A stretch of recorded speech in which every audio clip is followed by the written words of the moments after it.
umuntu azica yice mu izina ryawe yice uceceke kubera iki niyo waba utarishe ahubwo ngewe mfite ikibazo nawe yewe naba ntari mubishe ukajya gukoresha izina ryanjye ngo wice nakwica nanjye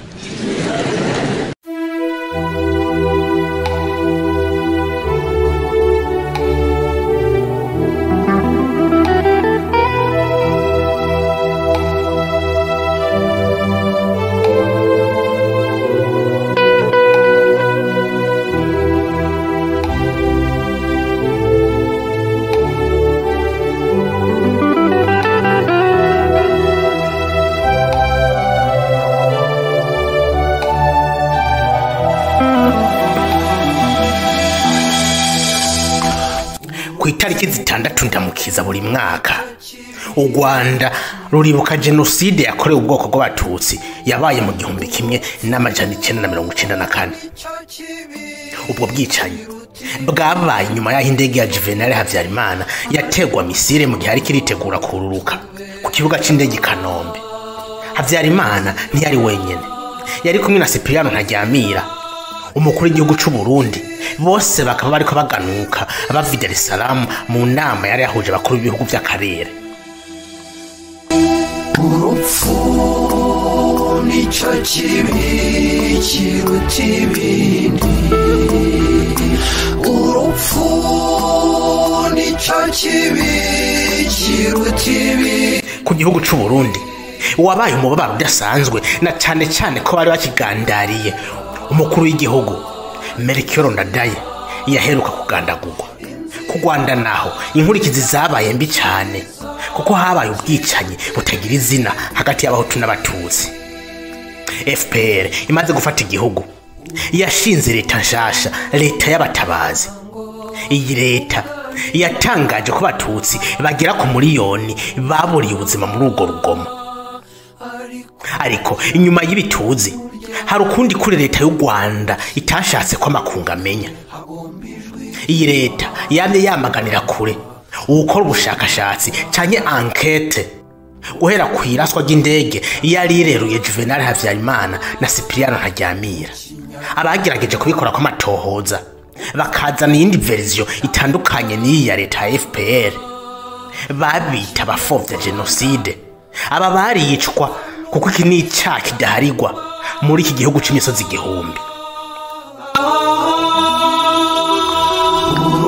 Urupfu nico kibi kiruta ibindi,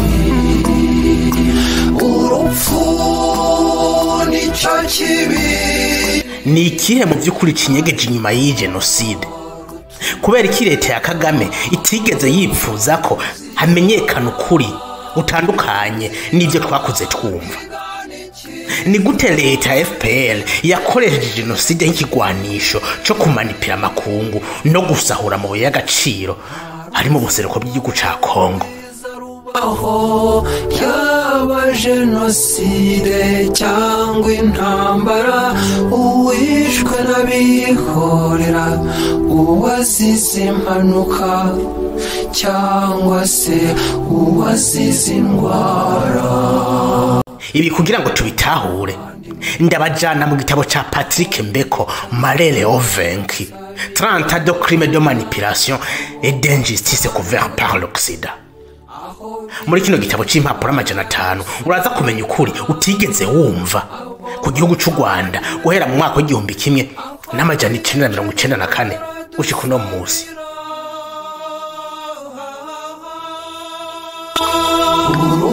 Urupfu nico kibi kiruta ibindi, urupfu nico kibi kiruta ibindi. Patrick Mbeko ni umushakashatsi w'umunyakanada akomoka mu gihugu ca Republika Iharanira Demokarasi ya Kongo. Uyu mugabo yanonose ibijanye na geopolitique, akora kandi amatohoza ku mabi yagiye arakogwa muri iki gice ca Afrika duherereyemo. Uyu mugabo mu mwaka wa 2024 yasohoye igitabo ca Kanzisi. Ibihugu vyinshi byarikanze kuko vyamenye ikinyoma cyari kimaze imyaka 30 kuva mu mwaka w'1994 gushika mu mwaka wa 2024. Muri kino gitabo Patrick Mbeko yerekana ukuntu ibihangange byo mu burengero bw'isi cyane cyane leta z'ubumwe za Amerika n'Ubwongereza bagize uruhara runini muri ubu bwicanye mu gushigikira mu mpisho umuhari w'inyeshamba za FPR warurongowe na Paul Kagame. Twese twakuze twumva ko genocide yateguwe na leta ya Habyarimana maze aba extremiste b'abahutu birarira mu batutsi barabatsemba inyuma yaho bumviye ko Habyarimana yamaze kugandagurwa.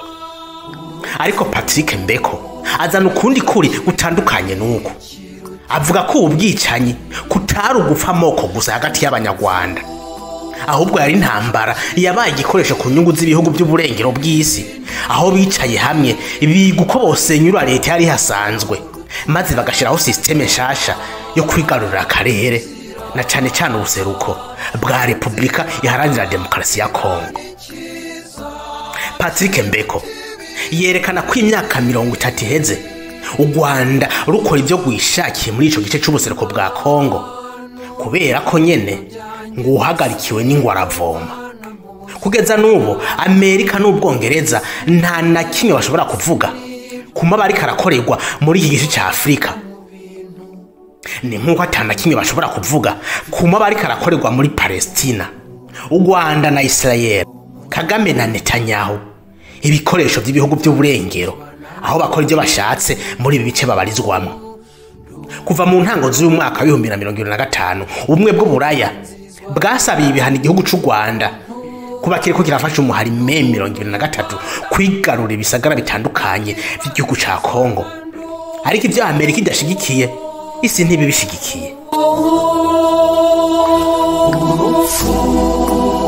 Nica kibi kiruta ibindi, urupfu nica kibi kiruta ibindi, ariko rutubera inzira. Patrick Mbeko asigura ko nyuma y'insinzi ya FPR Kagame yakoresheje ijambo genocide nk'ikigwanisho cyo kwikiza abo batavuga rumwe.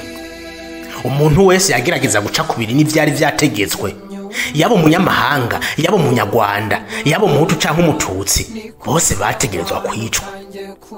Ku itariki imwe y'ukwezi kwa mbere mu mwaka wa 2014 Michelangelo Hotel Johannesburg muri Afrika y'Epfo mu cumba nimero 905 hatowe ikiziga ca Colonel Patrick Karegeya. Uyu mugabo inshuti ya kera ya Paul Kagame yatwaye kandi documentation y'u Rwanda, akaba ari no mu bakambwe batanguje FPR. Yatangiye kunegura leta ya Kagame atabwa mu gasho, amaze gufungurwa yahungiye muri Afrika y'Epfo. Ariko ibyo ntibyagenze neza kuko mu gihe ariko yitegura kuza gusangira bonane n'abagenzi b'uwo munsi atarasohoka mu cumba ca hotel, abicanyi baramwinjiranye maze bamwica nabi. Urupfu nica kibi kiruta ibindi, urupfu nica kibi kiruta ibindi. Ibi vyabaye imyaka 4 gusa inyuma yaho undi mugabo yahoze ari Somambiki wa Kagame, General Faustin Kayumba Nyamwasa arasiwe Johannesburg.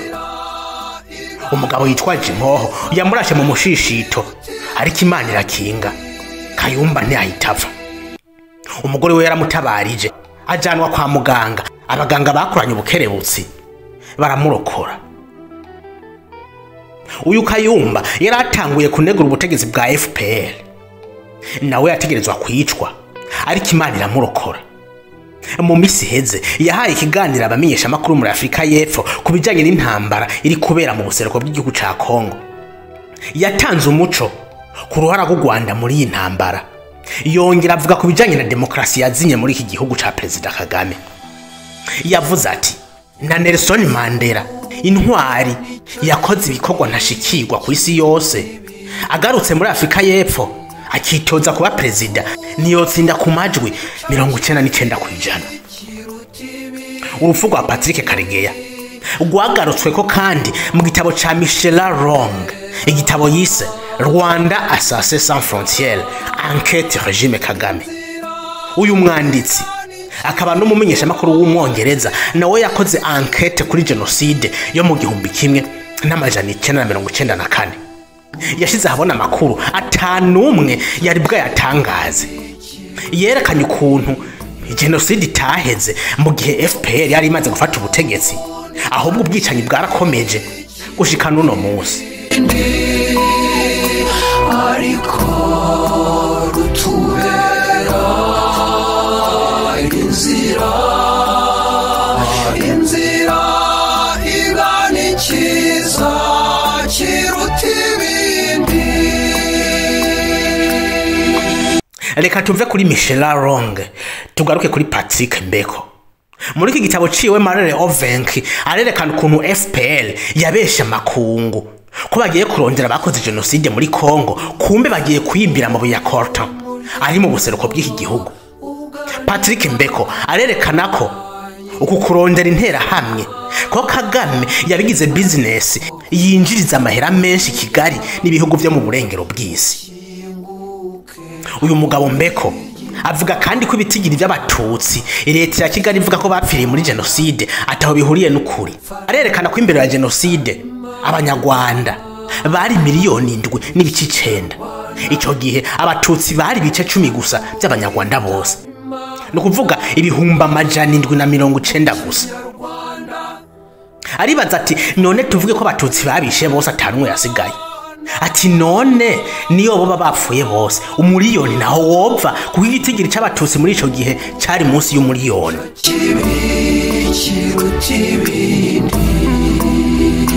Urupfu nicyo kibi kiruta ibindi ariko rutubera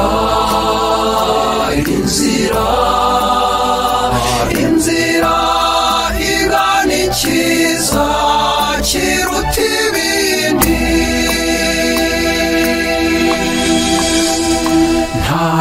Mu gihe intambara mu buseruko bw'igihugu ca Kongo ikomeza gufata urundi rwego, usomye kino gitabo ca Patrick Mbeko uzotahura neza impamvu Mei 2023 bigoye cyane kuyihagarika.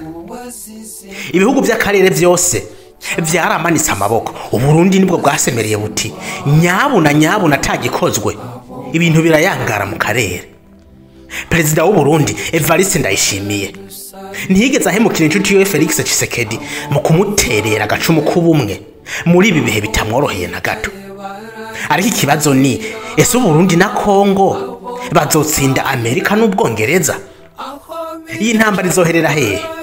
Kuko ibihugu bigize umuryango wa EAC, SADC, ubumwe bwa Afrika bashira umunwa mwivu iyo hageze kuri iki kibazo cy'umutekano w'igihugu ca Kongo. Marere Ovenki imyaka 30 turi mu kinyoma, ububeshi, ubusuma bw'amabuye y'agaciro mu buseruko bw'igihugu ca Kongo. Nubwo kuri kujyana mu matwi kubakubwiwe, ushaka kumenya ibyo baguhishije, soma kino gitabo. Inzira iganikiza kiruta ibindi.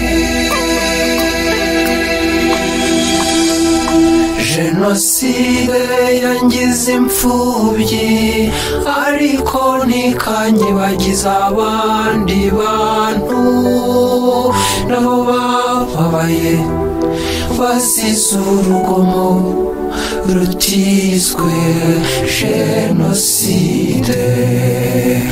Abo bavandimwe nabo n'abantu ndabasabira, abo bavandimwe nabo n'abantu ndabakomeza, abo bavandimwe nabo n'abantu ndabazirikana. Urupfu nicyo kibi kiruta ibindi, urupfu nicyo kibi kiruta ibindi ariko rutubera inzira iganikiza kiruta ibindi.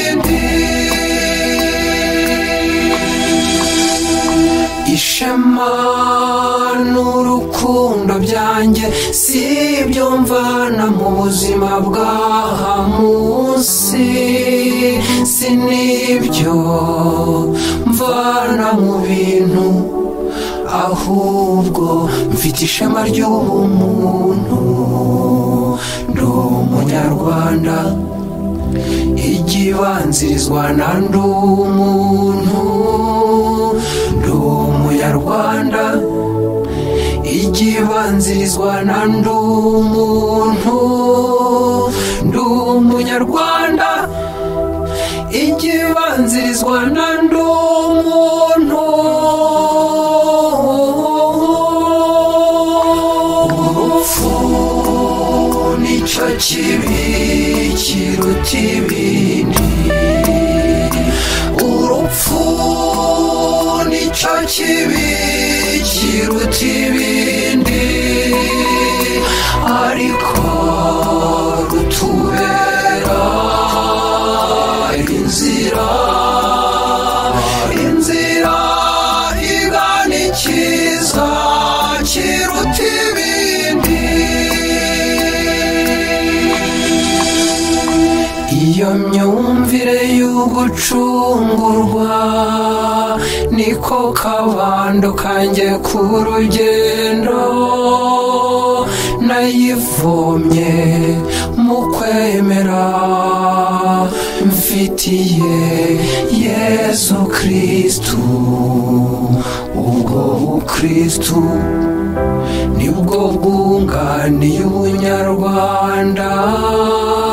Ubwo Kristu nibwo bwunganiye ubunyarwanda. Ubwo Kristu nibwo bwunganiye ubunyarwanda.